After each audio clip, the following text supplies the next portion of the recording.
राधानाथ समारंभाम गौरचंद्रार्य मध्यमाम अस्मदाचार्य पर्यंताम वंदे गुरु परंपराम। श्री राधारमण लाल की जय हो।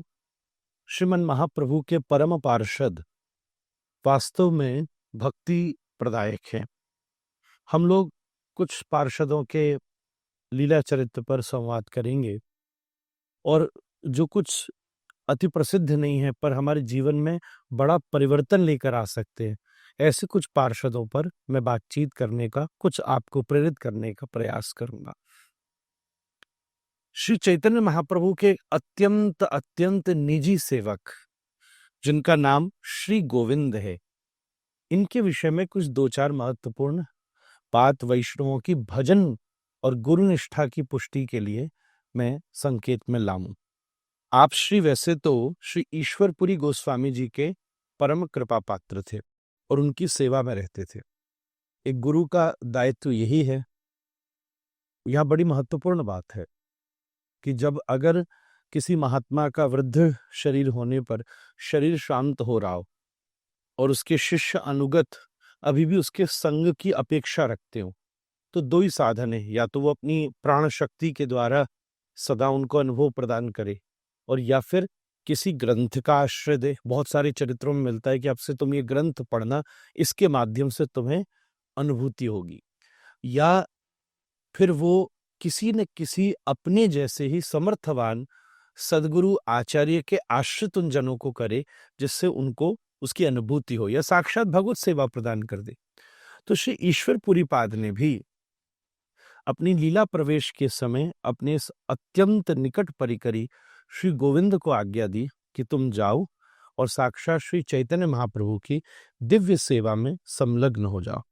एक बार नीलाचल का समय है। दक्षिण यात्रा समाप्त करने के पश्चात श्रीमन महाप्रभु सार्वभौम आदि सभी जनों के साथ विराजमान थे।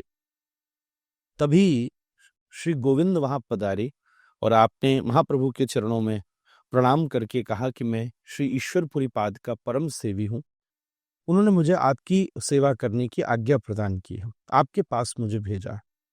महाप्रभु ने उठ करके हृदय से लगाया, वाह, मुझसे प्रभु कितना स्नेह करते हैं ईश्वरपुरी जी कि उन्होंने मुझे आप जैसे जन को मेरे पास भेज दिया। कैसी अद्भुत बात है, हृदय से लगा लिया। हालांकि वर्ण से कायस्थ वर्ण में श्री गोविंद का प्राकट्य था, फिर भी महाप्रभु ने उन्हें अंगीकार करके ये संकेत दिया कि भगवान की शुद्ध प्रेम लक्षणा भक्ति इन सब व्यवस्थाओं से परे है। यह बड़ी सुंदर एक बात आई। श्रीमन महाप्रभु ने लोक शिक्षा के लिए सार्वभौम के बीच में एक बात रखी कि गोविंद श्री गुरुदेव महाराज के सेवक रहे हैं, तो मेरे लिए तो पूज्य हैं। ईश्वरपुरी जी से महाप्रभु जी ने लीलातः दीक्षा ग्रहण करी थी, उन्हें मंत्र देकर ही ग्रहण किया था, ये तो भगवान की लीला है। तो मेरे गुरुजी के सेवक तो मेरे लिए भी अत्यंत पूज्य होंगे, मुझे स्वयं उनकी सेवा करनी चाहिए और ये अत्यंत सम्मान और आदर के पात्र हैं। फिर मैं इन्हें अपनी सेवा में कैसे लूं? ये उचित रहेगा क्या रहेगा, आपका इस पर क्या मत है? हालांकि उन्होंने जाति के विषय में कोई जिज्ञासा नहीं करी, आप इसका समाधान कीजिए। तुरंत सार्वभौम बोले, इस दुनिया में सबसे बड़ी आज्ञा तो गुरु आज्ञा ही है और संपूर्ण शास्त्रों में इस गुरु आज्ञा को ही आचरित करने का संकेत प्राप्त होता है। परंतु एक बात ध्यान में रखनी है कि गुरु आज्ञा में भी किसी प्रकार की शास्त्र आज्ञा का उल्लंघन नहीं होना चाहिए। तो गुरु ही वही है जो शास्त्र के अनुसार ही आज्ञा प्रदान करे। नहीं तो अगर शास्त्र विधि मुत्सृज्य, शास्त्र की विधि का त्याग होकर आज्ञा हो गई, तो हो सकता है कि इसमें केवल गुरु का स्वार्थ सिद्ध हो और शिष्य को थोड़ी देर के लिए सुख की प्राप्ति हो सके। फिर भी इसमें ये गुरु को ध्यान रखने की बात है, अगर वो अपराध द्योतक बन जाए तो फिर गुरु आज्ञा पालन न करना भी कई बार श्रेयस्कर होगा, क्योंकि फिर उसमें भक्ति का अपराध बनेगा। पर सर्वोत्तम तो गुरु आज्ञा पालन करना ही है। जैसे ये बात की तो तुरंत महाप्रभु ने श्री गोविंद को अंगीकार कर लिया और श्री गोविंद ने महाप्रभु से कहा, मैं तो आपकी निजी सबसे अंग सेवा, प्रत्यक्ष बिल्कुल पर्सनल सेवा करने का सौभाग्य मुझे आप प्रदान कीजिए। महाप्रभु अपनी गंभीरा के कक्ष की जिम्मेदारी उन्हें दे दी और सब अंतरंग सेवा में श्री गोविंद महाप्रभु जी के संग में रहते, उनके आसपास की सब व्यवस्था को संभालते। एक बार बड़ा सुंदर क्रम था। नित्य प्रसादी के बाद श्री गोविंद महाप्रभु की चरण सेवा करते थे। गंभीरा की कोठरी इतनी छोटी थी कि गौर सुंदर का चरण तो दीवार तक चला जाया करता था, और इतनी कम जगह थी कि महाप्रभु जी लेट जाएं तो दरवाजा खुलने तक का स्थान नहीं बचता था। गोविंद बाहर खड़े थे, महाप्रभु जी लेटे हुए, तो प्रणाम पूर्वक श्री गोविंद ने कहा, गौर सुंदर, मुझे थोड़ा जाने का रास्ता दे दीजिए, मैं निकल करके आपकी चरण सेवा कर लूं। बार बार विनय किया, महाप्रभु कुछ बोले नहीं, 2-3 बार कहा, तब थोड़ा सा स्पर्श करके निवेदन किया, तो महाप्रभु बोले, अब तो मुझ में हिलने की भी हिम्मत नहीं है। लीला कर रहे थे, तुझे जैसे करना है, मैं तो ऐसे ही पड़ा हूं, वैसे ही कर ले। और महाप्रभु आंख बंद करके लेट गए और हृदय में श्री कृष्ण लीला का चिंतन, हे कृष्ण पुकारने लगी। विचार आया, प्रिय सुखैक तात्पर्यता बलित प्रेम होता है, मैं क्या करूं। तभी गोविंद ने द्वार से प्रणाम किया, बहिर्वास महाप्रभु का रखा था उसको उठा लिया और तुरंत महाप्रभु के शरीर को लांग करके दूसरी तरफ चले गए और बड़े प्रेम से चरण दबाने लगे। महाप्रभु भावावेश में थे। बहिर्वास इसलिए उठाए कि उस पर पैर पड़ता तो पैरों के दाग लग जाते, तो इतनी सावधानी थी। चरण दबाने से महाप्रभु को आराम मिला, इतना संकीर्तन किया था तो आप सो भी गए, निद्रा आ गई। लीला है, भगवान तो सदा जागृत है। कुछ देर होने पर एकदम महाप्रभु के नेत्र खुले और देखा गोविंद चरण दबा रहे थे। अरे गोविंद, तुम गए नहीं, प्रसाद तुमने पाया नहीं, इतनी रात्रि हो गई, सोए नहीं। एकदम गोविंद ने हाथ जोड़कर कहा, प्रभु मैं जाना तो चाहता था पर जाने का रास्ता ही नहीं था।